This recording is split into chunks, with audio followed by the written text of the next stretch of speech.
How are you, Peggy? Hey, I'm doing fantastic. Great to be here. Awesome to have you. And it's the floor is all yours. And you said you'll do some Q&A, so I'll ding you with about 20 minutes left, and then you can wrap it up, and we'll have the Q&A. Sounds great. All right, love to do that. Friends, I am all about truth. I am all about seeking the truth, uncovering the truth, digging deeper. You know, you probably are like me, and you're one of those people that when society tells you to zig, you like to zag. And when somebody tells you to do something or believe something, you don't just accept it. You say why. And you want to gather more evidence, more information, more data so that you can draw a conclusion from what you're presented with. If you're on this panel or you're on this webinar here, you want to learn more. You want to learn more about the truth about our world. Over the last 2.5 years, I've been speaking the truth about our rights, about our God-given rights, about our human rights, about our self-evident rights, our natural rights, rights that are protected, should be protected by the Constitution and other laws. And you know that things have not been working that way very well. So my voice has gotten louder, I've gotten stronger, I've gotten more bold. And in my videos, I've dropped a few clues and a few hints about other concepts that we've been told, not only been told, but that we've been indoctrinated into thinking, into believing without questioning.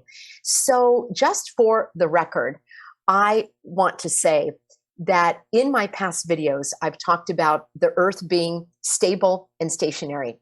I'm going to be looking at that from a biblical point of view. I don't believe that I've ever actually said that the earth is flat.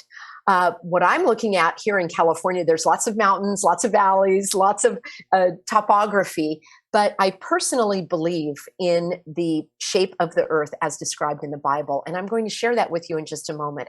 I also want to preface this with, I understand how shocking and astonishing and startling this can be for people if they are being presented with information for the first time.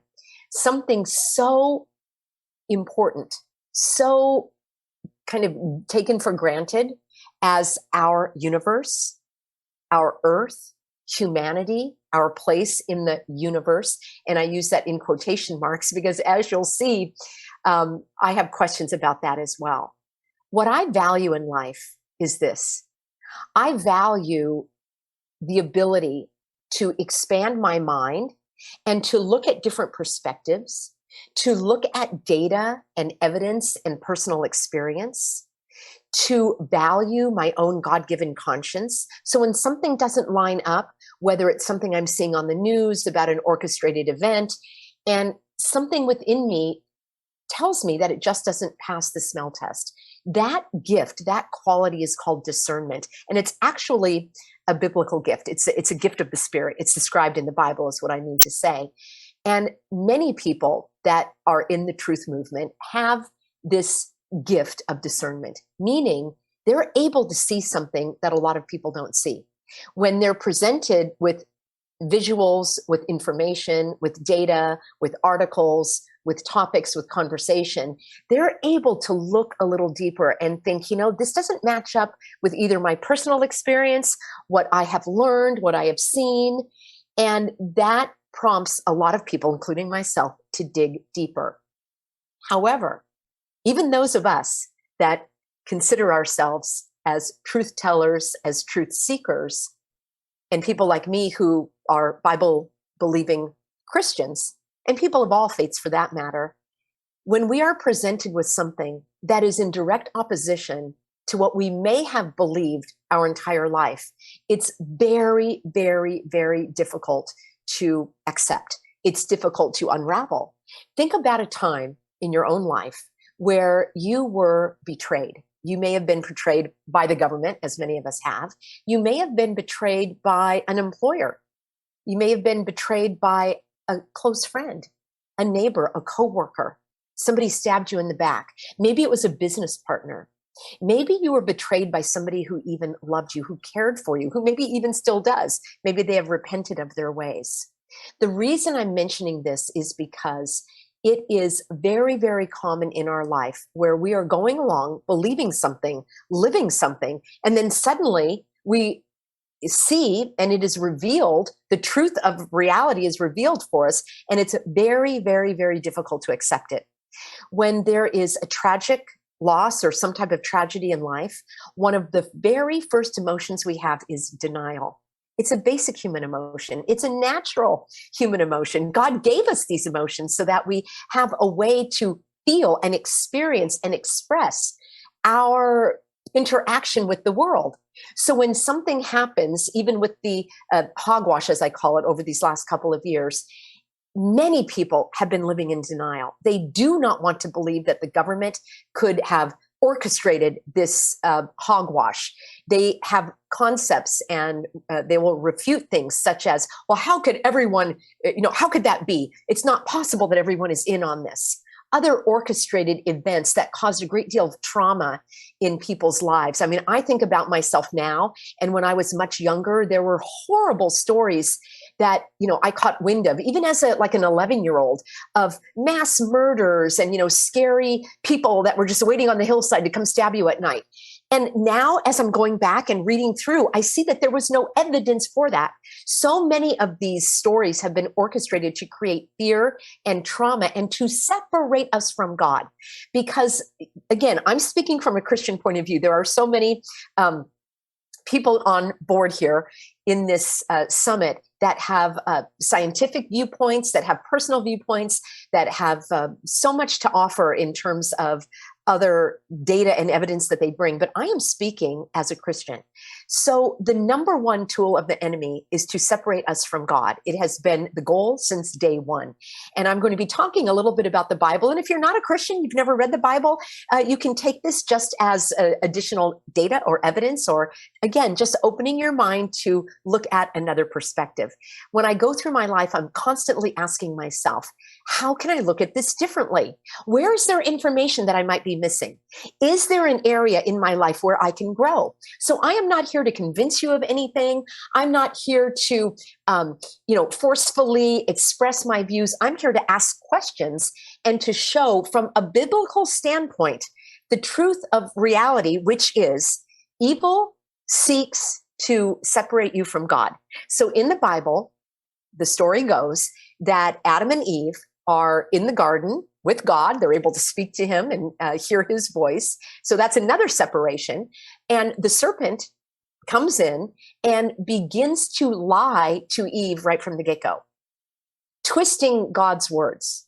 And Eve is beguiled, that's one of the words that's used now in modern day, is beguiled by the serpent and wants to be like God and have as much knowledge and power as God. And so she agrees to go against God and to consort with evil. That's exactly what we're seeing in our day now. It's been going on forever.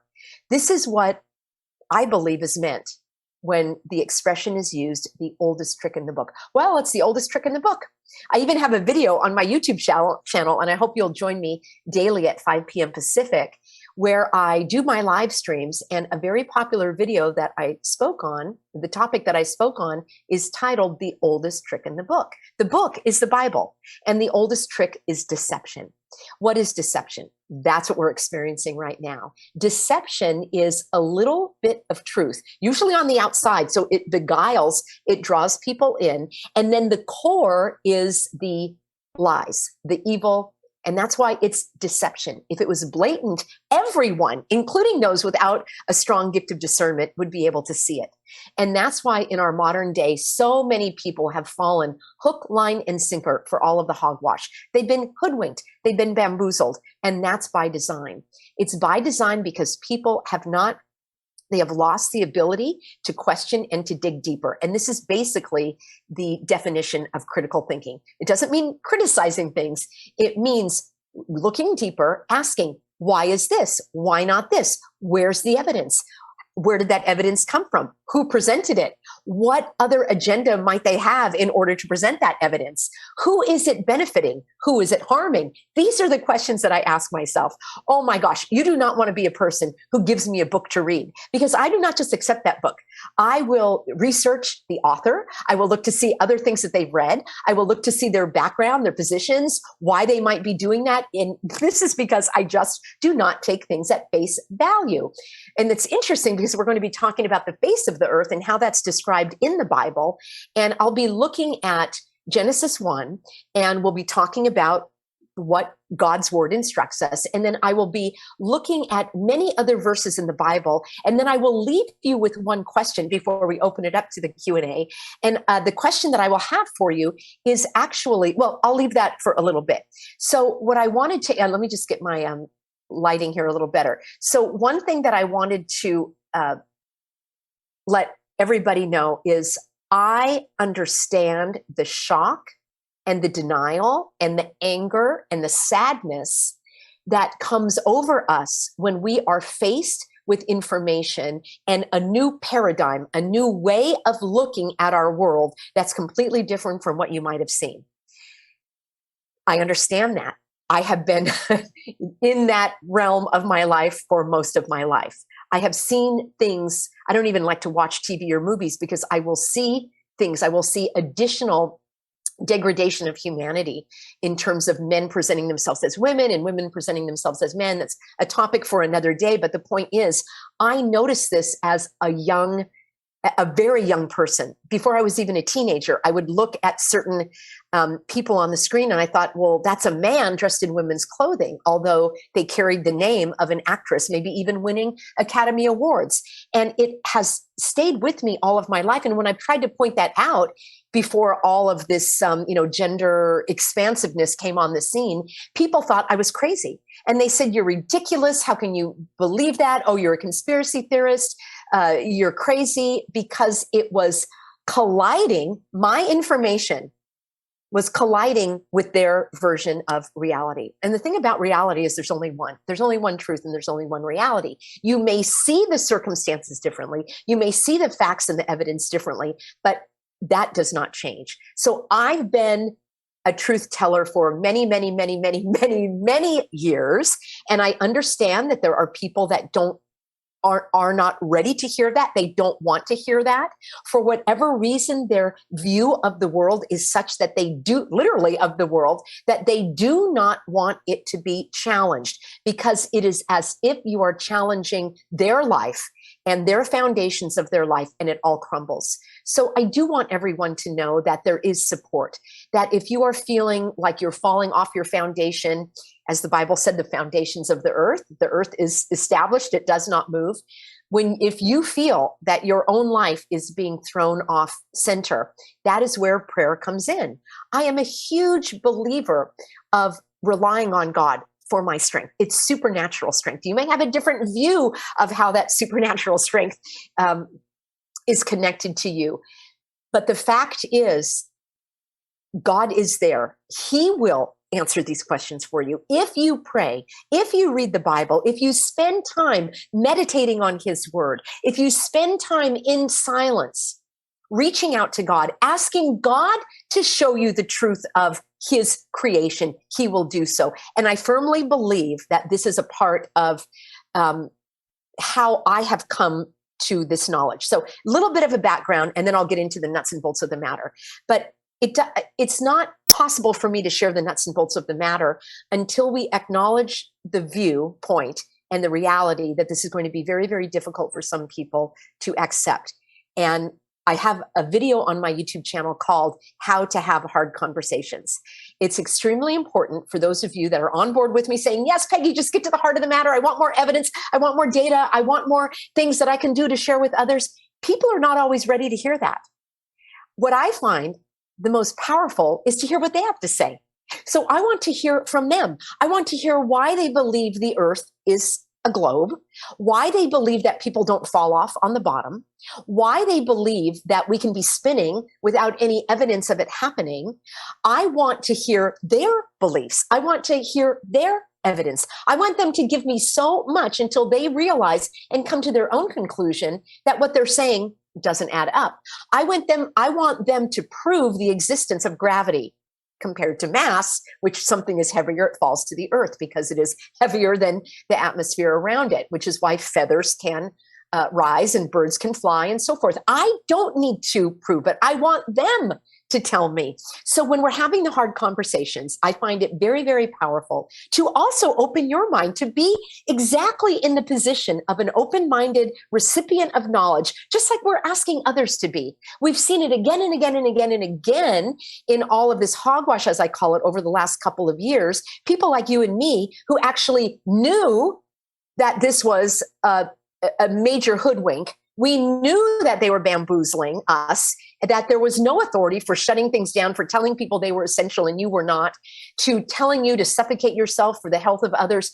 You know, and I know that that was all orchestrated for control, for oppression, to usher in a higher degree of tyranny, totalitarianism. Exactly the oldest trick in the book, deception. Deception is completely integrated with confusion. All right. Those are the tools of the enemy. 3 tools: division, deception, and despair. There are many others, but in my experience and my view, that sums it up. So dividing people now in terms of they use the phrase flat earther as a derogatory, it's a bad word. And I love that Dave has claimed that word. Like, I'm going to claim it. I'm going to use it, as if to say it has no power. But the point is, it's a divisive topic for many. That plays into the hand of the enemy. Confusion and deception. That is one of the biggest tools of the enemy, because that is where people are saying, but what about this? What about that? This doesn't add up. Just like with all of the hogwash over this fake, phony, fraudulent, the V word, I don't even know if I can say it here out loud, that was also meant to divide people, not only stay home, but divide people with their perspective. Just as we who are awake, who understand that that's been a great deception, just like we desire for others to have an open mind so that we can share with them the data, the actual physical data of what's going on, of people dropping dead from these deadly cocktails. They don't want to hear it. They want to shut you out.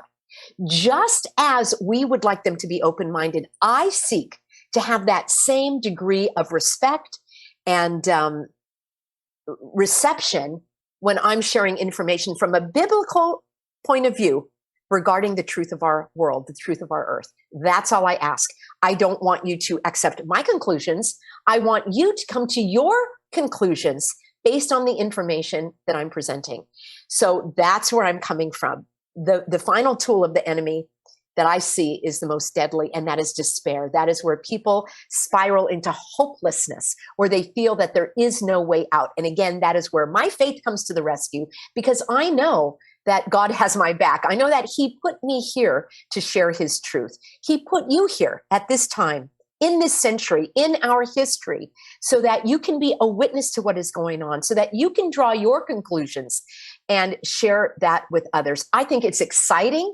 I am thrilled that there is more and more information and power behind this revealment of truth related to our earth and our creation. So that's my big intro and foundation. Nothing else I would have said would have any impact unless we establish that as the foundation. Speaking of establishing foundations, we are going to look at those types of words that come from God, because those who believe in the Bible believe that it is God's inspired word, and that it is inerrant, meaning there are no mistakes. And I want to answer 2 questions right off the bat before we look at God's word. And that is, number 1, well, how do you know whether this is a figure of speech or whether it is literal? That's a big question that Bible-believing Christians will ask when I share these Bible verses that clearly, in my mind, show the truth of our creation. And they'll say, well, that's just figurative. God doesn't really mean that there are 4 corners of the earth. It's just a figure of speech. So that becomes another question to unravel because, well, is it just a figure of speech that God created Adam and Eve, or are those just characters in a book? So those are the types of questions to pose for those Bible believing individuals to think about, to pray about, and to meditate on. I'll be looking at some of that as well. The other question that comes up is why, Peggy? Why in the world would there be a worldwide conspiracy to manipulate and denigrate the reality of our world? Why would they do it? Doesn't even make sense. Why would they do that? Oh, you're telling me that every single school teacher is in on it? You're telling me that every single NASA employee is in on it? Well, yeah, when it comes to NASA, I don't believe in that. Let me say NASA exists, but I don't believe in a lot of what they show because I've done videos where the cartoonist who create all of the graphic images of these planets and extra suns and moons and all of that, which is not in the Bible, they've actually said this is an artist's conception of what it might look like. So I will also, if you're interested, please go to The Healthy American on YouTube, and I've got a NASA playlist, and you can see where I actually have the NASA artists themselves talk about how they've created these things based on a conception. So yeah, they are in on it. Now, they may not think that they're doing anything bad. They may think that they are, promoting growth and development and research and all that. But the fact is, many people don't think that they're in on it. When you have school teachers that are given a textbook, they just teach from the textbook. So along with this, as a corollary is, I don't believe in evolution. There is no evidence for evolution, period. The idea that man came from monkeys is just an idea, and it's a very flimsy, ridiculous idea at that, because there never was any evidence of that. And if that is the fact, then why are there still monkeys? I also don't believe that the earth is millions and certainly not billions of years old. If you look at the Bible says that the earth is about, given today's date, let's say between 5,000 to 6,000 years old. And that has been tracked through genealogies, which is also in the Bible. Others will say, well, Peggy, the Bible is not a history book. It's not a science book. It's not a book on astrology. It's not a book on geology. No, it's not. But it is a book of God's truth and God's word. And so why would you believe certain things in the Bible and not other things? Again, I understand this can be very, very difficult for people to accept because there's going to be a period of grief in terms of how could I not have seen this earlier? And don't worry, the hogwashers have done such a great job of hiding it. And think about our concept of the earth starting from a very, very young age. So this has been going on. It goes on from the time you have an infant in a crib. You can go to the toy stores and they'll have the solar system on a mobile that is hanging over the child's crib. So from the very, very earliest period of time, we are exposed to the sun at the center of the universe. And we're just little tiny specks. In fact, the earth is kind of like an afterthought, just another little rock around the sun. That's how it's presented. Why? You're saying, Peggy, why does it even matter, any of this? It matters because the Bible says, and God says, that we are his masterpiece. The Bible only talks about the earth and the sun and the moon and the stars. There are no other planets mentioned. Well, they didn't have all the technology. Excuse me, it's God's word. Why would he not mention the other parts of his creation? We're going to look at that in just a moment. The other thing is we're presented with this idea that we are just an insignificant, random happening in the universe. Evolution teaches that we're just random. We're a random collection of cells that just happen to form over billions of years, because yes, it took billions of years. Further, I want you to be a critical reader, and I want you to start to see when you read things, in mainstream media, how often they change the date of the Earth. Well, 6 million years ago, well, it was 2.5 billion. Well, 500 million. The hogwashers can't even agree on a fake date by which to date the Big Bang. They're telling us that life created because suddenly materials just appeared and they collided, and there was a big bang that created other elements that just sort of formed into slime, and this bubbling slime then ended up as you and me. Well, when I look at some of the people that I've come across in some parts of California, yeah, I'll give you that if you understand my humor. But the point is, somebody designed this cell phone. If I took apart all of the elements and put them in a paper bag and shook them for 5 billion years, would they become a cell phone? That's a very rudimentary example that's used again and again, like taking apart the pieces of a watch. No, there's a watchmaker, there's a watch designer. So this concept that life just happened and life has no meaning is in exact contradiction to God and God's word. It is another one of the oldest tricks in the book that the enemy wants you personally to believe that you are worthless, that your life has no meaning. And the Bible says this. It's in my favorite book, the book of Ephesians. Let me know in a comment below if you know this. The Bible says you and me, all of us, we are God's masterpiece.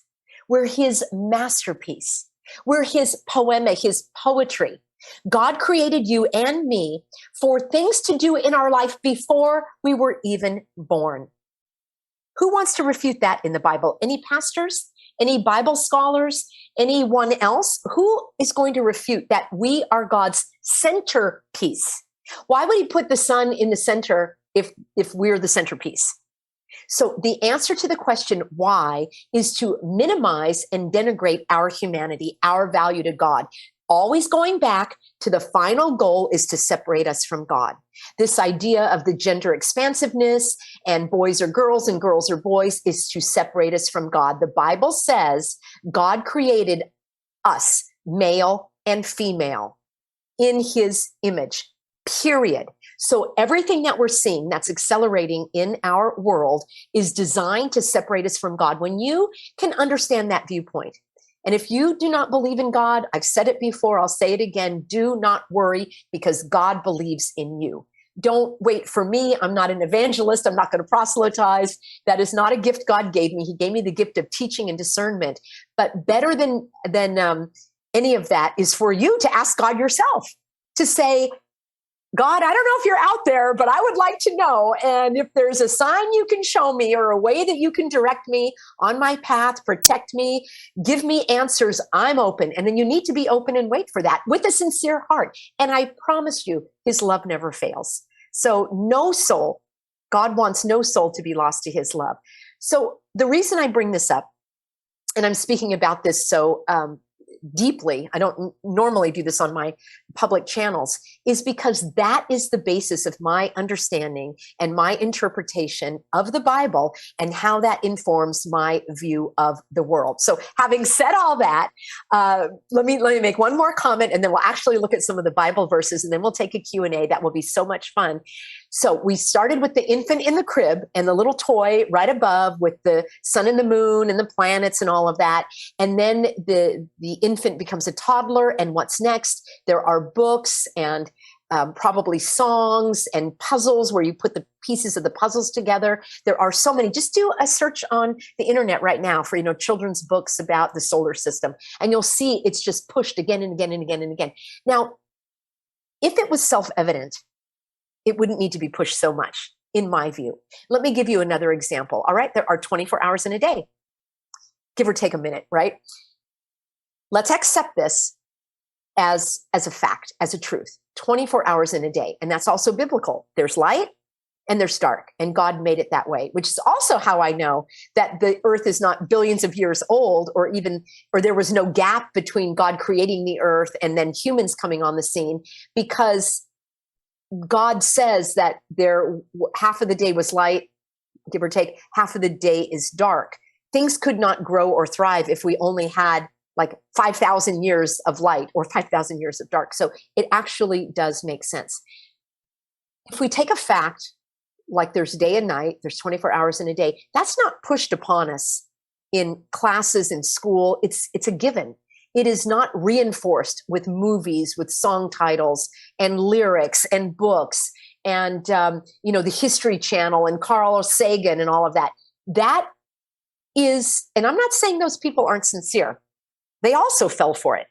And they're doing what they actually believe is true. I mean, unless I suppose there could be some that are hypocrites and are doing it just for the money. But I believe that a lot of scientists are studying what they've been shown, just like a lot of doctors are studying what they've been shown. They've been shown that these drugs are supposed to be used to combat disease instead of nutrition and lifestyle and prayer and social life and other things that prevent disease. They're just following what they were taught. So a lot of the scientists are just following what they were taught without digging deeper, without questioning, like, where did those pictures come from? Who measured the sun? Who measured the distance from the earth to the sun? Just answer me that. Well, I'll answer you that. Nobody. It's a calculation, and it's a bad calculation at that. Yet we are given that as a given, as a fact. And it's prefaced with the phrase, everybody knows. Well, everybody knows. Well, everybody knows the Earth revolves around the sun. Well, everybody knows the sun is, millions of miles away. No, not everybody knows. Everybody was told. But no, not everybody knows, because I don't believe that. So many, many people do not dig deeper. They want to get the grants. They want to get the money. They want to get the support. They want to get the accolades. They want to get the tenure. They're not going to question that. There are very few who do. And when they do, they're ridiculed, which is why many people don't want to speak out. And which is why I love this summit, because I do believe that being, shoulder to shoulder with other truth seekers and truth tellers, not that and frankly, I don't know everybody who's on this summit, so I can't speak for their views. But I, again, stand on the fact that I'm open to hearing other people's perspectives. I've been criticized for sharing a stage with people that were supporting Trump because I'm not political. I'm all about the law. I'm all about human rights, but I have never come out on the record with my political views. It does not have any place in the work that I do currently. But people have lumped me together with others and have drawn conclusions about my views just because I've shared the stage with others that may or may not have been arrested by the FBI. So that's another thing that the enemy seeks to do. It seeks to denigrate certain people's beliefs without looking at the full picture. So I am thrilled to be here with people who share my beliefs, for people who don't share my beliefs, for those that may have an advanced or accelerated view that I have not arrived at yet. I'm happy to do that because I do not want to silence anyone. I'm here for a fair and open, free exchange of ideas because that is how we grow. All right. So we're the toddler. I mean, we're the infant, we're the toddler, and then you go to school. And I remember in elementary school that we also had to cut out pictures of the planets and we had to research, different planets. And I remember we would be in, somebody was the sun and everybody else was a planet and you had to spin around and walk around the sun. Why in the world would they encourage this cult-like behavior if it was self-evident? I didn't have to count up 24 hours in a day. I didn't have to write it on the chalkboard a million times. There are 24 hours in the day. There's sunlight and moon. No. So why this complete indoctrination again and again and again and again? Why all the books? Why all the movies? Why all of that? Because the lie repeated again and again, then people accept it and they preface it with everybody knows. Well, let me show you what I know. All right, so I will be sharing my screen. And if you just read one passage of the Bible, this is really fantastic. And we are going to go right to the book of Genesis. And I just grabbed this off the internet and I'm going to share my screen to show you. And then I'll take just a couple of minutes here because this is where I have a foundation of my beliefs. All right. Even if you don't believe the Bible, you can take this as information that has stood the test of time, in my view. In the beginning, when God created the heavens and the earth, I don't see Pluto. I don't see Mercury. Well, Peggy, they didn't have the telescopes back then. Okay, well, let's go on, shall we? The earth was a formless void, and darkness covered the face of the deep. The face, that's a flat surface. Yes, I'm using the word. It's not a round sphere. While a wind from God swept over the face of the waters. Twice in the Bible, the word face has been used. And we even have an expression like, let's take this on the face value. All right. It's a very important word. God Then God said, let there be light, and there was light. And God saw that the light was good, and God separated the light from the darkness. God called the light day, and the darkness he called light. And there was evening, and there was morning the first day. So I believe in the literal description of creation. I frankly have not come across any better description than this. And if you have one, I would like to hear what you have to say. But to me, this fits in with my understanding. And nobody was there other than God, and God is telling us. So there are only hypotheses, and evolution is basically not even a theory. There's not enough information for a theory. And then this apparently would be another belief. So, evolution and atheism is a belief, and this is a belief. God said, let there be a dome in the midst of the waters, and let it separate the waters from the waters. Now, let me just cue this up for you. One other thing, because I am, sorry, friends, I wanted to bring this to you as well, because I've got a picture. Anyway, I will have it for you. Maybe I'll just describe it for you, because the image right now is the dome. All right.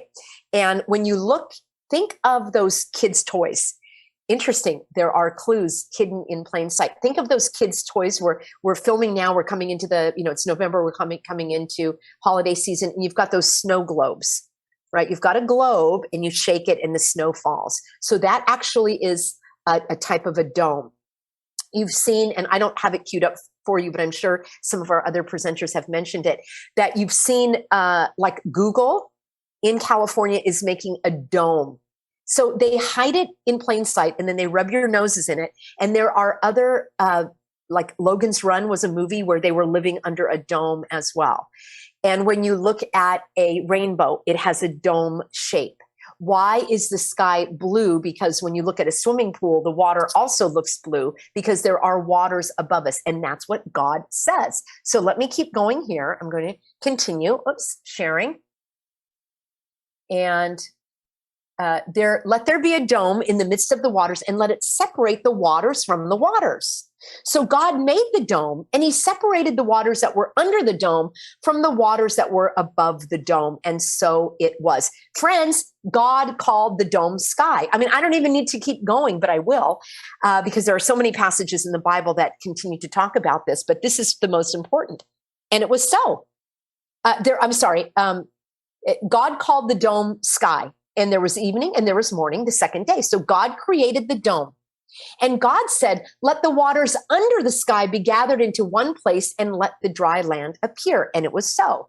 So the power of God's word, which is why our words are so important. And I also teach a lot about language and how to protect our language and not let the hogwashers steal our language. Then God called the dry land earth, and the waters that were gathered together he called the seas. And God saw that it was good. So why is the ocean blue? Why is water blue? We know why, because of the reflection or the molecules in that water. That's why the sky is blue, because the waters are separated and we have the sky. Then God said, let the earth put forth vegetation. Okay, I want to move a little bit more. 1:14, God said, let there be lights in the dome of the sky to separate the day from the night, and let them be for signs and for seasons and for days and years. And let them be lights in the dome of the sky to give light upon the earth. And it was so. God made two great lights, the greater light to rule the day, which is our sun, and the lesser light to rule the night, the stars. God set them in the dome of the sky. Are you with me? He didn't say God placed them in the center of the universe for the earth to spin around. Now, if anybody can show me where in the Bible it says the earth is spinning, that's my one question. I'd love to see it. I've never seen it. I've read the Bible several times, literally front to back. I never have seen where it says the earth is spinning. It's the exact opposite. I'll show you in a moment. It says that it is stable and it cannot move. And it will be up to you in your discernment and meditation and God's direction for you to determine whether that is literal or figurative. I'm taking all of this as as literal, that God really did this. These are not fairy tales. This is not just a character story. This is my understanding. Why not? I think it's beautiful. The powerful God that made you could certainly make this. And it says that God set the sun and the moon in the dome of the sky to give light upon the earth, to rule over the day and over the night, and to separate the light from the darkness. And God saw that it was good. I will come back to this, but let me just camp out here for a moment. So I don't believe that the moon absorbs sunlight and then gives off the sunlight. That again is a fairy tale in my book, because in this book, God's book, it says that he created two lights. They each have their own light giving capacity. Now, I am not an astrophysicist, and there are many questions that I still have in terms of, many people that are speaking on this summit can answer those better in terms of seasons and eclipses and all of that. But it makes sense to me when you think of the face of the earth, and it's a dome, and there's a greater light and a lesser light, and they are the ones that are moving around the face of the earth. In fact, God's word also says that the sun rises and sets. I see that every day. We even have the expression, the sun rises and sets. Friends, the other thing I want to say is this idea of a globe earth that's spinning, which is strange to me because, again, I have no evidence of that happening. I think I'd be really motion sick. That's only been on the scene for about 500 years. I'm going to talk about that as well. And I believe it was instituted as another way to create, remember, three things: division among believers, because Galileo and Copernicus, they were actually kind of excoriated. I don't even know if they actually lived, right? Like Shakespeare, people say, well, Shakespeare was just like a name for a bunch of writers. I don't even believe maybe that Plato and Aristotle and Socrates were actual people, just like Confucius. Perhaps those were concepts and names that were given to a body of thought.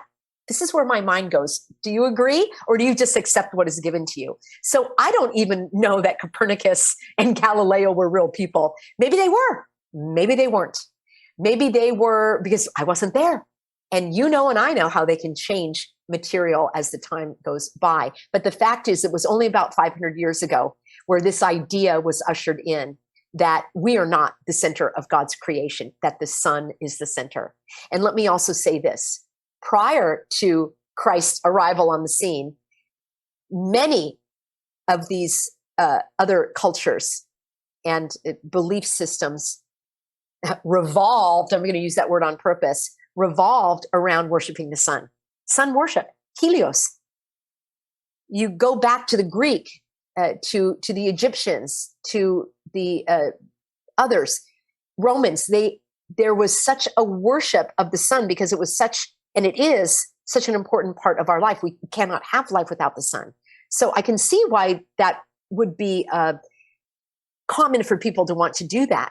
But the fact now that we have the arrival of Christ, and I'm not going to make this be a Bible study or anything, but now that Christ was being worshiped, that removes power from the governments, because now people are no longer following the governments or the sun, but they're following God. They're following their creator, far more powerful than any man, than any government.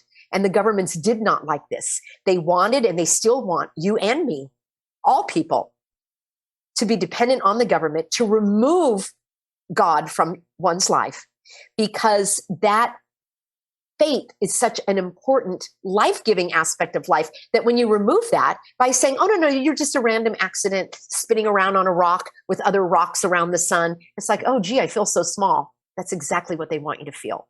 So that is the other reason I believe this was ushered in. And it was over a period of years. It was very controversial in the beginning as well. So it's probably 500 years from now, they're going to look back and give their own revisionist history of what we've been going through for the last couple of years. They'll probably say that everybody went along with it and that there was no resistance, and that they'll make up their own story, because that's what evil does. All right, let's go back. And do I still have time? Oh my gosh. I still want to keep talking a little bit, and then I'll take a couple. Do I still have time? Let me just wrap up with a couple of things, then I'll take some questions. Sure. So this is just, I'm just loving this. So here we go. That was the most important thing that I wanted to mention, was that there are two lights in the sky. And when we finish here, thus the heavens and the earth were finished, and all their multitude. And on the seventh day, God finished the work he had done, and he rested on the seventh day from all the work that he had done. Friends, there are no new universes being made. All right. That is science fiction. There are no new planets being discovered. When you dig deeper, as I say, the NASA scientists will tell you that these are just concepts. And the other thing I want to leave with is here. The Lord God formed man from the dust of the ground and breathed into his nostrils the breath of life, and man became a living being. There are other verses that say man became a living soul, and that is why I never cover my face. I never have, I never will. I worship God by breathing. He breathed into me his breath of life. And I know that because when I breathe in and out, I'm breathing in and out with my creator. I can feel energized. I can feel grounded. I can feel inspired. I can feel clear-minded. I can feel at peace. So that is God's gift to us. And he also gave us the gift of intelligence and the gift of discernment. I'm going to finish off with just a couple of Bible verses, and I want to take your questions. But my question is this: where does it say in the Bible that the earth spins? And I'm not asking for everybody knows. That's not an answer. Here's what I do know. It says that God, I'm just going to give you a few Bible verses. In Isaiah, it mentions the four quarters of the earth. Revelation says, I saw four angels standing on the four corners of the earth, holding the four winds of the earth, that the wind should not blow on the earth, nor on the sea, nor on any tree. Why would it say the four corners of the earth? Why wouldn't it say, I saw them going around? Revelation 28, the devil will go out and deceive the nations in the four corners of the earth. That's exactly what's going on. Daniel says, I saw before me a tree in the middle of the land. Its height was enormous. The tree grew large and strong. Its top touched the sky. It was visible to the ends of the earth. That's only possible not on a round ball. Okay, it's only possible on a plane. Think of the word planet. The first letters, P-L-A-N-E, plane, like the plains of Nebraska. Matthew 4, in which Jesus was tempted by the devil in the desert, and the devil said, he took him to a high mountain, and the devil showed him all the kingdoms of the world. How would he have been able to see Australia? It's not possible with this globe sphere. And again, I'm just posing these questions for you to draw your own conclusions. Now, I love this psalm, lots in the Psalms. The Lord reigns, the Lord is robed in majesty. Indeed, the world is established, firm and secure. Psalm 104, he set the earth on its foundations, it cannot be moved. The argument will come in, Peggy, that is just a figure of speech. It means that the earth is secure. Well, I'm reading it literally, and that God uses the earth as his footstool. And many times in the Bible, it says that the heavens are above us. Well, if you're in Australia, the heavens are below you, below us. If you're in Australia, it doesn't make sense to me. And I'm able to, in my own strength and discernment, leave my old ways of thinking behind. On the day the Lord, okay, here we go. The day the Lord gave the Amorites over to Israel, Joshua said to the Lord, O sun, stand still over Gibeon. O moon, over the valley. The sun is moving, not the earth. It says so in the Bible. It just says so. And this is hard. I have many, like my husband is a pastor. I have many lovely pastor friends. I have gone to all sorts of conferences with like really brilliant astrophysicists that are showing us, which I see now were artificially produced pictures of the earth. And I feel for them because this is their career. And for them to give that up and say, I was hoodwinked is very, very difficult. Here we are. Joshua 10, from the rising of the sun to the place where it sets, the name of the Lord is to be praised. Was that a lie? Is it a lie that the sun rises and it sets? Well, the Bible says that it does. And here again in Ecclesiastes, the sun rises and the sun sets, and it hurries back to where it rises. Malachi says,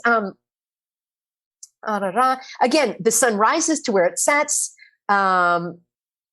Chronicles, First Chronicles, tremble before him, all the earth. The world is firmly established. It cannot be moved. Okay, all right, Lord, I'll follow what you say, not what the astrophysicists say. First Samuel, he raises the poor from the dust and he lifts the needy from the ash heap. He sets them with princes and has them inherit a throne of honor. For the foundations of the earth are the Lord. So I do believe that it is like maybe a half sphere. I've never seen it. I don't know. But what I'm drawing a conclusion is a dome, as God said, and there's probably some kind of pillars, as he said. And he said that hell is below us. So if you have a sphere, where's below? If you're in Australia, where's hell? Maybe it's in Australia, the way they did all these shutdowns, but it doesn't make sense to me. And when things don't make sense to me, they don't add up. I want to operate on reason and on discernment. All right. Another one, Isaiah talks again, the four quarters of the earth. Isaiah, he sits enthroned above the circle of the earth. And its people are like grasshoppers. He stretches out the heavens like a canopy and spreads them out like a tent to live in. There's many, many more, but let me end on that one because, here's another. Psalm 75, when the earth and its people quake, it is I who hold its pillars firm. He views the ends of the earth, Job, and sees everything under the heavens. That's how I see it, friends. Let me take a look at some of your questions. And I know I'm running maybe a little bit longer than my time, but I'm looking in the That's okay. chat. Actually, Rose can ask questions for me. For Okay, people that let's do that. Let's do it. Let me tell Thanks, Rose. Let me let everybody know that we had scheduled right now, or in 4 minutes, to take a half-hour lunch. So she's going to probably be answering questions into your lunch, but we do have to be back at 2:30 to play a video. So just so you know, if you want your half-hour lunch, you're probably going to miss these questions. Otherwise, we're just going to go right through. We're going to have her answer until she's done, and then we're going to go right to a video starting at 2:30. Fantastic. Go ahead, Rose. Okay. Hey, Peggy. We got so many questions, so we'll just get through it. We can. Thank you so much. Okay. So the first one is kind of funny, and I love it. The first question is, Peggy, can we sue NASA? Oh, I would love to see that. What would you sue them for? So when you have a lawsuit, there's three things you need to have. Number one, you personally have to show some type of harm, that you were harmed. So think about what that would be. Number two, you would have to have the right jurisdiction. So that probably would be like, I'm not an attorney and I'm not giving legal advice, but that seems to me it would be in a federal court. And then number three, you need to have a cause of action. What law did they violate and what remedy do you want?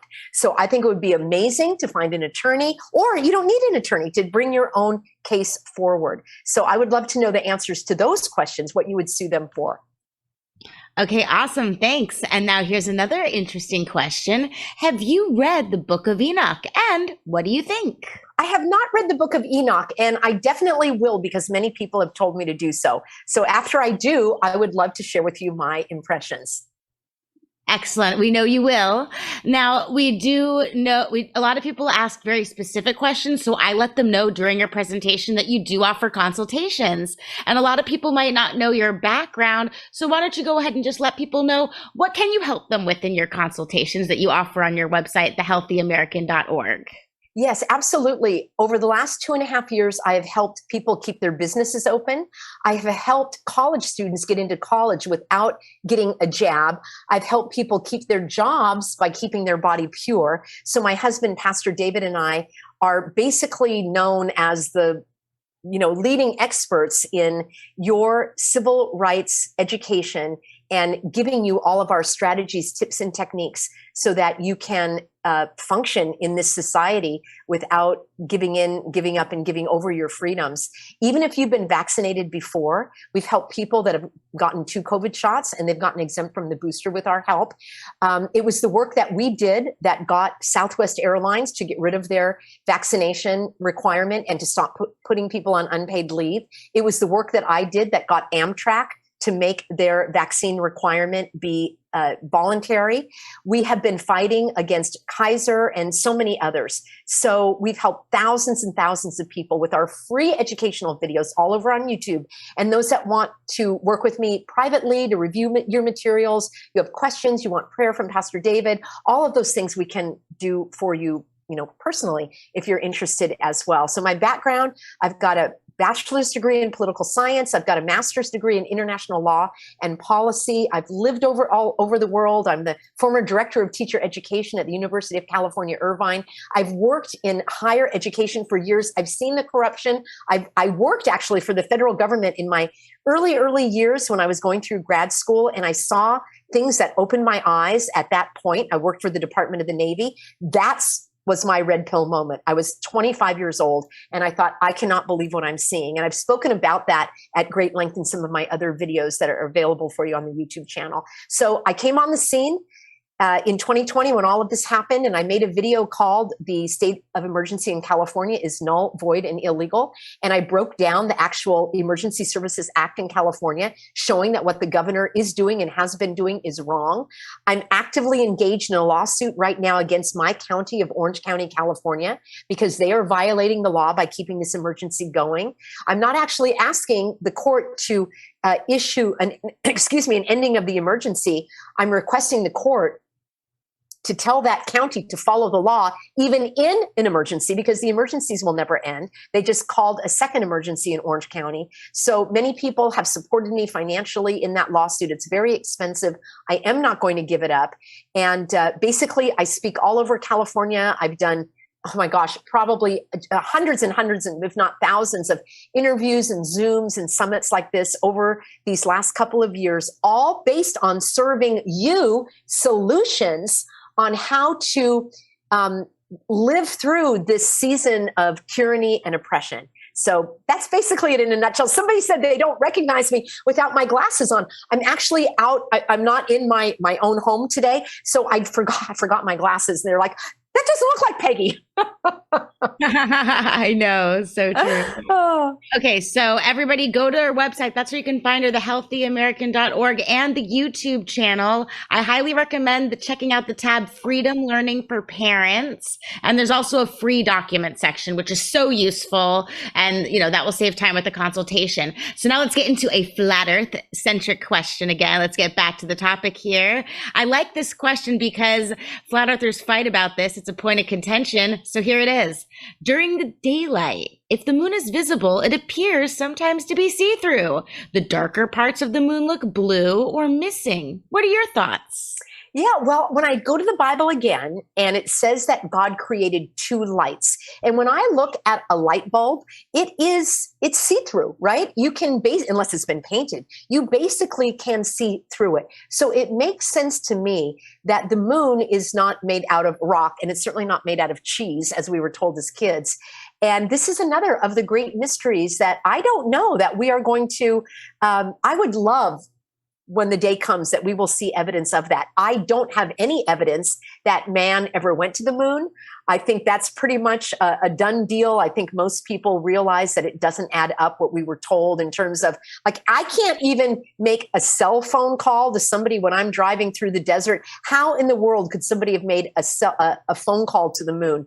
So much of it doesn't add up for me. So I don't think that we have what I believe is the evidence we've been presented is not accurate. And I look forward to more of that, more evidence coming out. Awesome. Okay, so we have a bunch of wonderful VIPs here, and thank you so much to everyone. You have been so bombarded with so many different questions, but I did pick out of the many questions one law-specific question. So here we go, and you can be brief about it. And as everybody knows, they can do a consultation.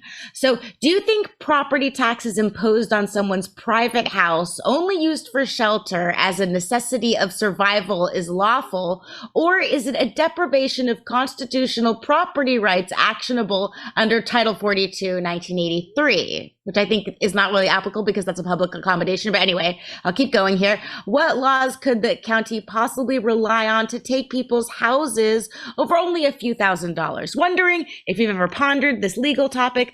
Thank you for your amazing work and passion for fighting back. Well, I want to say thank you again for thinking outside the box. I love that more and more people are learning about property rights, about their, as I say, God-given rights. These rights are not granted to us by the state. The state's supposed to keep their nose out of our business. So I also want to say that this is not legal advice whatsoever. What comes to mind for me, and for those that may not understand exactly what this question is about, the idea that you bought a house, you own that house and you own that land. Why in the world would you have to keep paying property tax to the government when you already own it? Otherwise, it's like kind of like a tithe or it is a tax. It's almost like the serf system, meaning we're the peasants and we're paying that money to the king. And a lot of people look at it that way, and I completely understand. So I want to applaud you for asking these questions and for digging deeper. I'm not able to give any legal advice on this, but when I look at it from a practical standpoint, because I don't live off grid, but I live a little bit out of the way. I'll just put it that way. And what came to mind for me is like, I could have a well and I could have my own generated electricity. I totally could, but nothing else that those taxes pay for could I benefit from. So I would not be able to use a public road, I guess, to get to my house. If I needed an ambulance or the fire to come, they wouldn't come serve me because now I'm no longer participating, monetarily in keeping the county services going, because those property taxes go to the county. So I ask myself, what services are the county providing for me here? Am I getting, gas lines? Am I getting electrical? And, what is the county providing? And if I cut myself off completely from paying through my property taxes to the county, what would I be missing out on? So I think that's the question. And to ask yourself whether or not that's a fair trade. I have heard of people that have not paid their property taxes and their houses have been put up for auction, and then there's a padlock on the door. And for me personally, right now, that's not a fight. That's not where my fight is. My fight is in, against the tyrants, and that's a form of tyranny as well, I understand. But that's the amount of information that I could provide for you on that topic. Hope that's helpful. Thank you so much, Peggy. Yeah, I mean, there's so many different avenues in this whole freedom movement, whether it's spiritual, do you want to change your status? Do you want to, how to work within their sandbox? So it's really good for people to have a holistic foundation of knowledge, which is why your big archive of videos is so helpful. And you were on our show, Crow 777 Radio, 3 times, 265, 296, and 340, which is awesome because you can kind of see the chronology of your mindset over the years. And someone asked how your outlook has changed since 2020, like how your perspective has evolved as you observe what happened. Do you want to touch on that? Like what has happened? Like how is Peggy's mindset? Like what the heck is going on in March of 2020? And then compared to the Peggy right now that we're talking to? Well, let me first say that I love being on Crow 777. Those have been some of my best interviews because the give and take is so open and it's so honest, and we're unfettered by the censorship. And I love to go back and listen to those, and I love to refer people to those interviews because, again, the setup is so conducive to these conversations. And I think that's where we all like to learn and grow.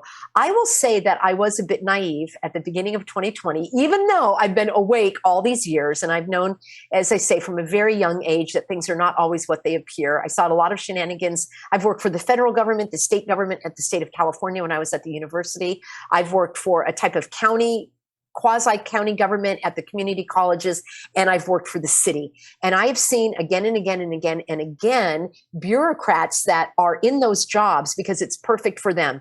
They are not entrepreneurs. They're not thinking about how can I make this better? How can I be more efficient? They don't care if things don't run well. All they care about is following what somebody told them to do. So they're perfect in that position. And I've worked with many of them.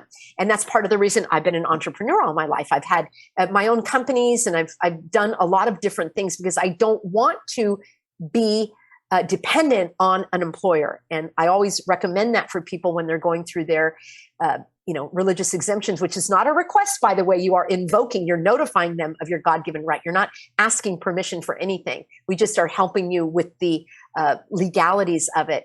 But what I've seen is this, Rose, that as I've gone through these years, I've seen the vindictiveness of the public serpents. I coined that phrase because there are those that are there to serve you. And I've met many in my line of work that are trying to remain purebloods on the job. And they work for the cities, they work for the counties, they work for the state. I've helped people that actually work for the FDA, for the CDC, for the EEOC, for the FDA. They have come to me personally for help to keep their jobs without getting the jab. These are people that believe in freedom. So I've had such a great opportunity to meet people from all walks of life, giant companies. I've helped people from Google and Facebook and Airbnb.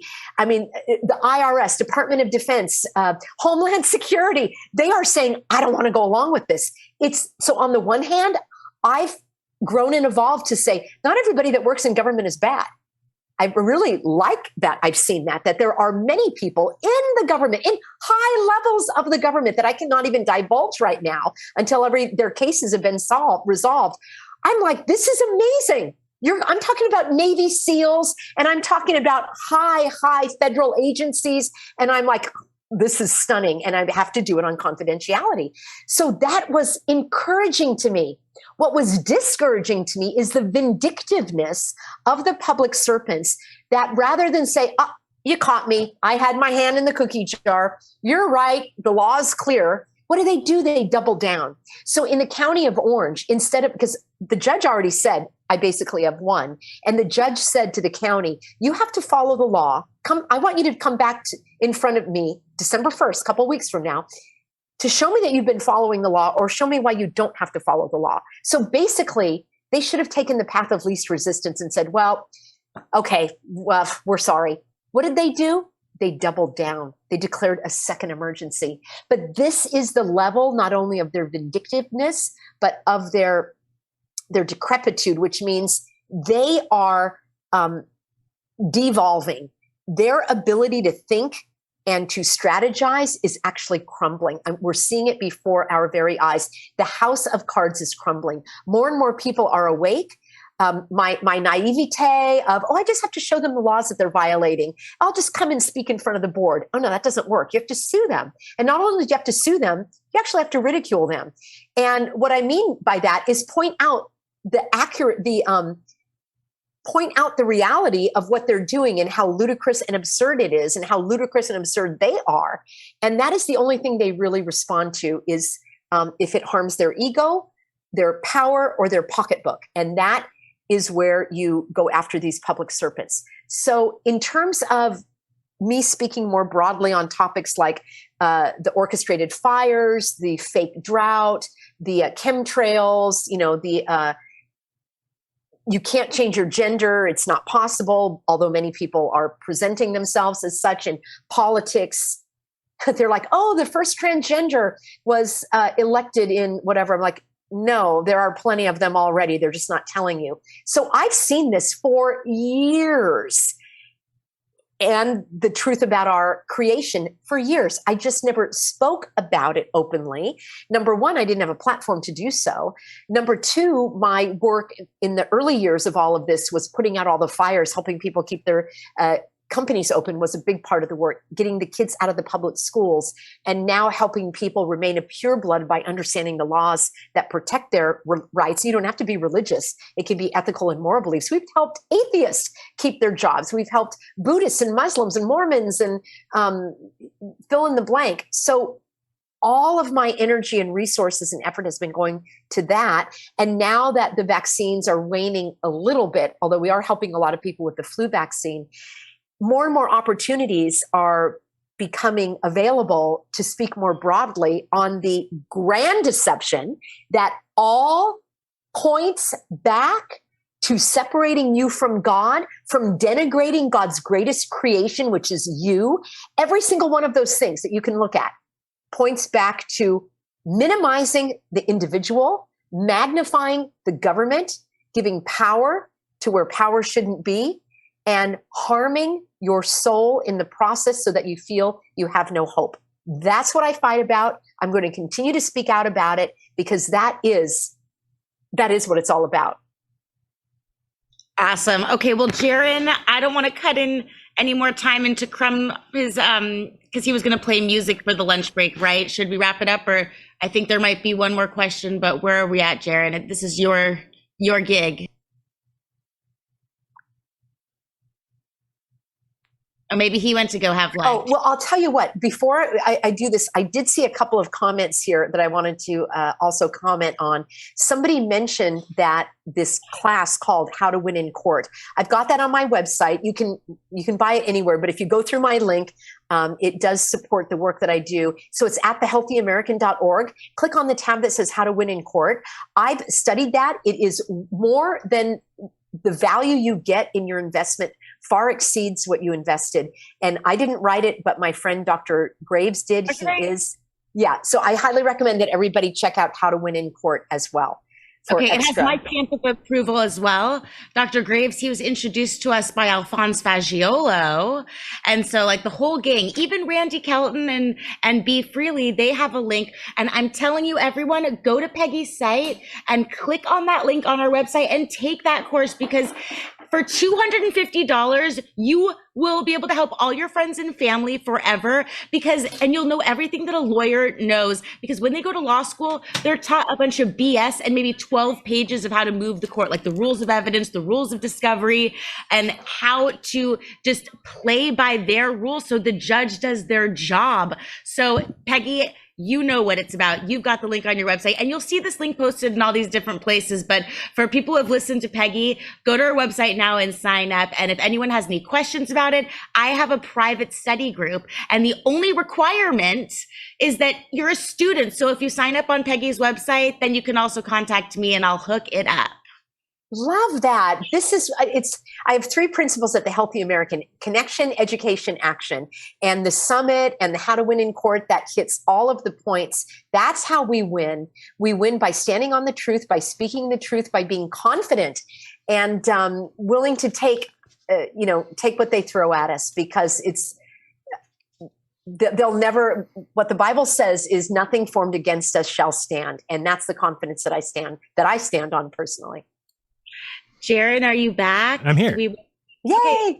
Okay, good, because we were going to ask you if we should keep taking the questions that Peggy's seeing in chat, because some people asked public questions instead of direct, or do we want to pass it on to Crumb? What's your feeling? No, I think that we'll just, we're going to miss Crumb for lunch, but let's go. She can have another 7 minutes till we get to 25 after. Okay, awesome. Fantastic. Do you see any other questions in the public chat? Because they were sending me direct messages, but if you saw something else you want to address, go for it. Well, I love Raven Bear says, how could electrified goo have compassion and comprehend sacrifice? And then there was also Heidi said, if we came from goo, how did goo know how to develop 2 eyes? Yeah, wouldn't like 3 or 4 eyes be better? So I would like to have a couple extra hands too. So no, this is all by design. I'm just looking at a few of these comments, and the government relies on the ignorance of the governed, David says, and that's exactly right. So while you're looking at the comments, you focus Yes. on reading the comments. And I want to tell everyone while you're looking at the comments that Peggy is so gangster that she got kicked off of she wasn't even allowed to get on the plane before the mandate started. Yeah, it was ridiculous. And that was Southwest. But the bigger point of the story is that Southwest kicked me off. And even though I had everything in order and I had called them in advance, and they showed, it was at the very beginning, it was like May or June of 2020, before the TSA even illegally required all of that. And of course, I never was on a plane since. But they kicked me off, and the lack of compassion, the dead look in their eyes, the fact of I don't care, that power that they had over me, I will never forget. But I don't hold a grudge, because last year, like in the fall of last year, Southwest employees came to me in droves saying, I heard you can help me. I am getting put on unpaid leave because I won't get vaccinated. And what can you do? So I did a public video on YouTube, tens of thousands of views, directed to the CEO of Southwest, explaining all of the laws that he was violating. And the following day, Southwest did their walkout. And the following day of that, the CEO rolled back all of the illegal measures. And I got hundreds and hundreds of cards and emails from people saying, because of your video on YouTube, I was able to keep my job. And I'm so grateful. So I didn't hold a grudge. I didn't say, well, you kicked me off. Why do you think I'm going to help you? Because my hope is that now they'll understand what it feels like to be discriminated against. And the next time, if I ever fly Southwest, if they ever require the silly suffocation devices, then they'll understand like, oh, this is discrimination as well. I don't have the right to discriminate against her, just like the company didn't have the right to discriminate against me. And when you're talking about getting kicked off, I was kicked off BitChute, if you can believe it. BitChute, hello, they censored my video against Johnson & Johnson. And I was speaking the truth. All I said was that Johnson & Johnson had an EUA, an emergency use authorization. There's my little teddy bear. The Wall Street Journal had reported that Johnson & Johnson was the third vaccine to be approved by the FDA. And I called the Wall Street Journal. I sent them emails. I did a cause of action for everybody to email the writer and say, these are not approved. They are an emergency authorized use. So I did a video about Wall Street Journal. Strike on my channel on YouTube. So I upload it to BitChute. People are telling me, Peggy, your video isn't working. BitChute had replaced, they used the title, they linked it to one of my older videos. So I had my editor, I said, oh, there must be some mistake. Can you re-upload the video? BitChute would not allow that to play. Right after that happened, Vimeo, right? It's a hosting platform for videos. I had about 15 years worth of my health and wellness videos there. I used to run retreats and all that kind of stuff. They took down my entire Vimeo channel because of what I said about the Wall Street Journal. I was speaking the truth, Johnson & Johnson. So our speech, because we speak God's truth, is what they're after. They want to censor that, which is why these types of summits and having your own servers and having areas that are more bulletproof are very, very important. All of these videos live on my private platform called peggyhall.tv. So you get all my YouTube videos with the ads removed. You get all of my in-person speaking events are there. You get all of the videos that were banned off of YouTube. Those are all there on my forbidden videos. And I'm on Rumble and Telegram, Instagram, Facebook, all of that. But even then you have to be careful because they are tracking you. So these private channels are going to be the wave of the future. Awesome. We have another question that came in. What are your thoughts on TDA accounts? This gentleman paid off a $50,000 debt with his. I don't know what a TDA account is. So I'll need to be educated on that.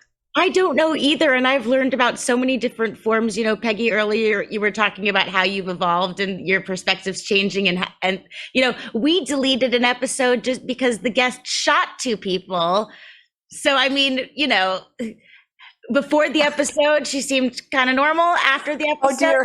Not so much. You know, she had a complete shootout. So anyway. Wow. Holy smokes. You do learn. Yes. Well, that's what's exciting. And I really want to leave everybody with this. So many people that we've helped in our business have come to us suffering, struggling, saying, I can't believe I'm going, that this is happening to me. And my answer is, it's not happening. I didn't make this up, but it's something that I really like. It's not happening to you. It's happening for you. Look at the situation where you are and ask yourself, how can I grow from this? I had a private client that told me that he suffered from anxiety, and he is a scientist. I'm going to be speaking to him again because he speaks about, he's a geophysicist, and it's like, I want to talk to you about climate, and he's got a lot. He's open-minded on this. And he said, I am supposed to present a paper, and I know that they're going to harass me with wearing the mask and everything because I'm unvaccinated. And I just don't, how can I get rid of my anxiety? And my answer was kind of surprising, I think. The question isn't, how can I get rid of my anxiety? The question is, who do I want to be, even if I am feeling anxious? Who do I want to be in this nerve-wracking environment? I can't change the fact that all these people are going to be commenting on me that I'm not vaccinated and all, and, you know, harassing me and all. But who do I want to be through this? Who do I want to be on the other side of this? How do I want to feel after going to this workshop, feeling anxious in a nerve-wracking situation, not trying to remove the reality of the situation, but who can I be? Can I be someone who feels anxious and does it anyway? Can I be someone who is affected by what people think, but do it anyway? Can I be someone who stands more for my work than what people think? So though that's the bigger comment that I want to leave everybody with now, because somebody said to me, Peggy, how are we going to prevent the UN from taking over the United States? And I said, thank you for asking. A better question in my mind is, how can I survive and live in the United States after the UN takes it over? Because we cannot stop the UN. It's not possible in my mind. We cannot stop the WHO. We can't stop the evildoers. God is going to stop them in his time. We are to expose the evil. That's also biblical. We're not supposed to have anything to do with it, which is why for some people that I helped people work for these pharmaceutical companies, and they're like, you know what, I'm going to change my line of work. I can no longer be selling these pharmaceutical drugs now that I know what's going on. So God will open up doors for you. We may even grow in our faith. We may grow in our ability to be self-reliant, to create communities that parallel society, that are better than ever, so that we are going to render the public serpents insignificant. When people say, Peggy, would you come speak in front of our school board? I say, well, here's one, Rose. In the early days, I was speaking in front of the school boards, and I had all of my data and I gave all my credentials. They don't care. They don't care. So the better use of time is to create your own schools rather than fight against that. You expose it and you say what you're doing is wrong, and you go to the meetings if you want to, but spend double the amount of time complaining and fighting and spend double the amount of time creating. And that's what we're doing at the Healthy American. We are creating, one way that I am evolving is I am bringing in clear thinking medical doctors that do not fall for this hogwash, that actually can help you break free from the traditional mainstream medicine. We also want to develop a legal resource network, because that's the other question I get is, do you know of an attorney? And I ask, why do you want an attorney? You should do your how to win in court. You should learn about representing yourself. And if you do have an attorney, you still need to know the ropes. That's what I've done. I've studied the course. It's almost like getting a law degree in a weekend, so that I know how to speak to my legal team. And we are all, we can be more effective and more efficient. So those are the things that I'm building. Other people are building farming communities. They're creating energy. They're creating transportation.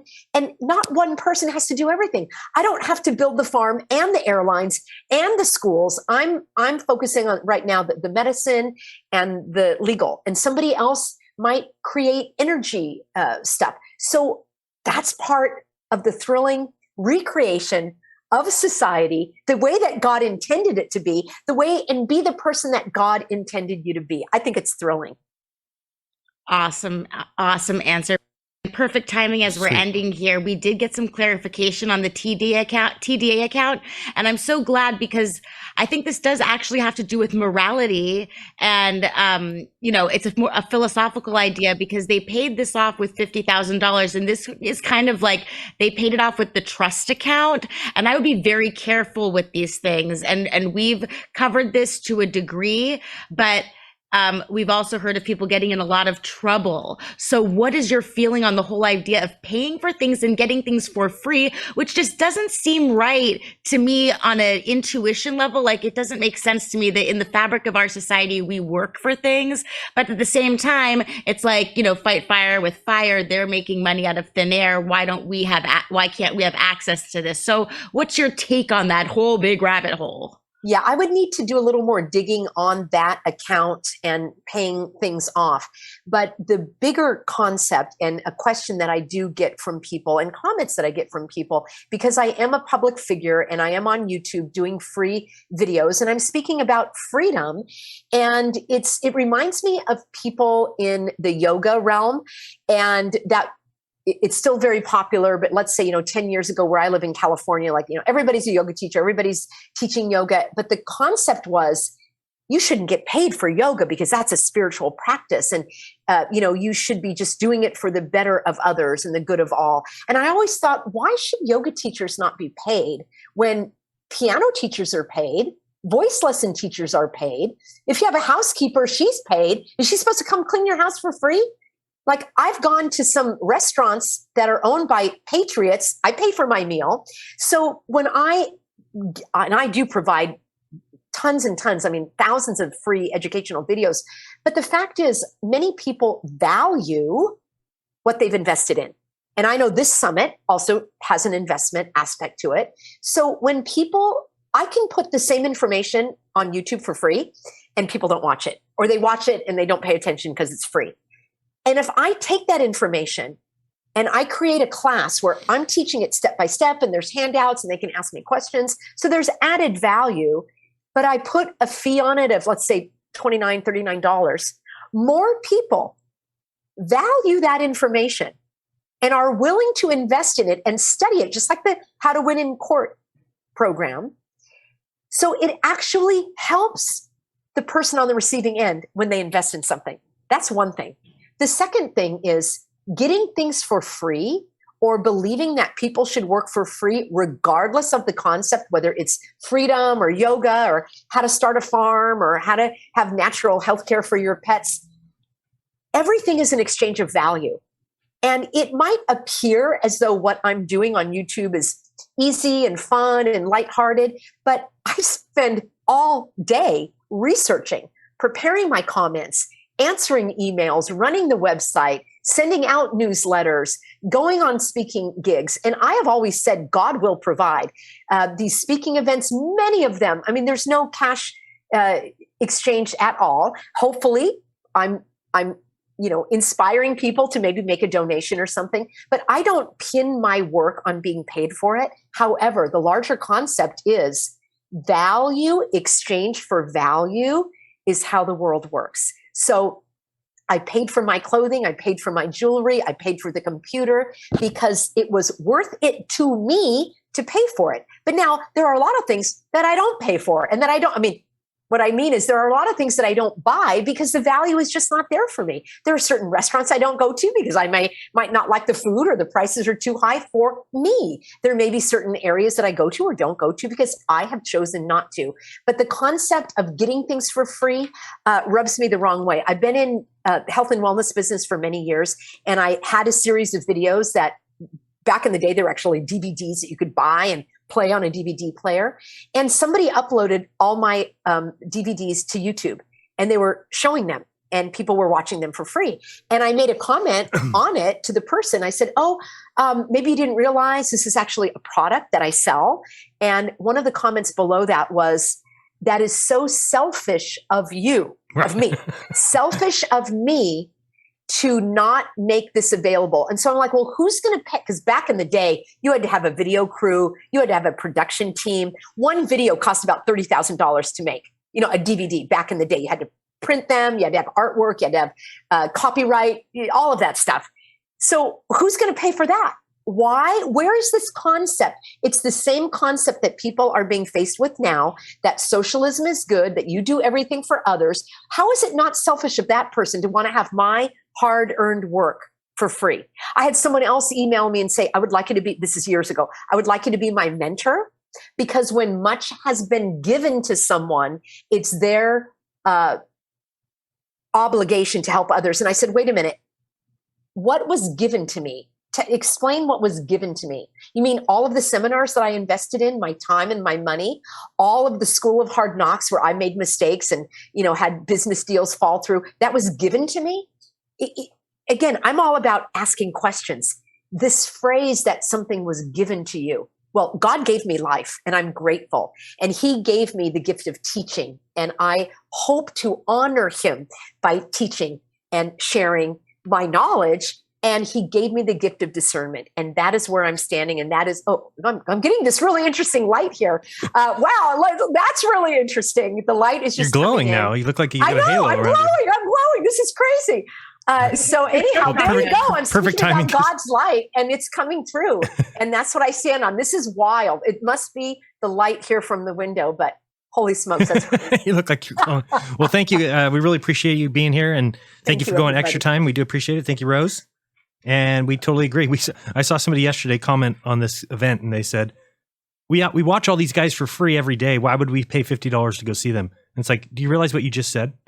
Yeah. You watch me every day for free, and yet you don't want to pay. It's crazy. But they'll go pay $9 for a Starbucks coffee without any question at all. Thank you very much, Peggy. We do appreciate it. Thanks, everybody. Appreciate you. Take care. Have a good one.